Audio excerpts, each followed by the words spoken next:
otu Asthma Disease Foundation bụ otu nnọrọ onwe ọ bụ gọọmenti nwe agago n'iru wee chịkọba emume iweta afọ a n'isi njedebe maka ndị otu a bụkwazị nke dọtara ndị otu a n'okpuru ọchịchị ime obodo Ọka South dị na Anambra steeti. Ndị a gbakọrọ nnọọ n'ogige Ignatius Akụbude Center dị n'Amawbịa maka imerube emume ekeresimesi a nakwa ime ka ndị mmadụ matawanyekwuo nke ọma maka ya bụ ajọ ọrịa azịma. Ka Onyinye Agụbeze kọtọpụrụ gị akụkọ a.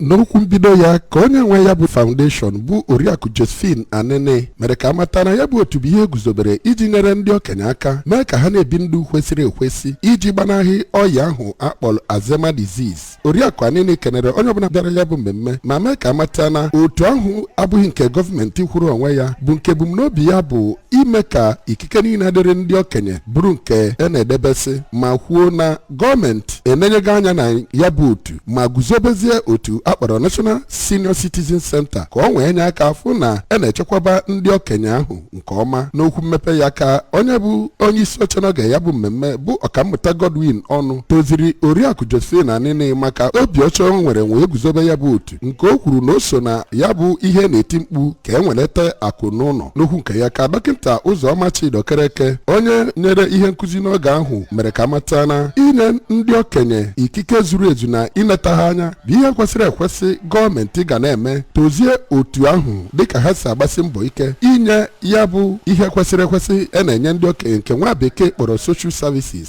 Ndị ọzọ kwụsịrị okwu n'oge ya bụ mmemme nke gụnyere Maazị Chinwe Mmọnụ Ọlarịwaju, ọkammụta Rita Ugokwe Joseph, dọkịta Ego Akagbaọgụ, ọkammụta Richard Ụwakwe toro otu foundation ahụ na mbọ ha na-agba ebe metụtara ndị okenye. Ụfọdụ ndị okenye ritere erere n'oge ya bụ mmemme bụ Oriakụ Elizabeth Nwadije, Oriakụ Cecilia Nwokoye nakwa Oriakụ Maria Nwamma Menuba toziri ya bụ otu maka afọ ọma ha ma kpere onye isi otu ahụ ekpere ogologo ndụ na arụ isi ike. Ya bụ mmemme bụ nke anọ n'ime ya nye ọgwụgwọ n'efu, bekwe acha oyibo nke nwa bekee kpọrọ keeki, gbaa egwu ma nyekwe ihe onyinye dị iche iche.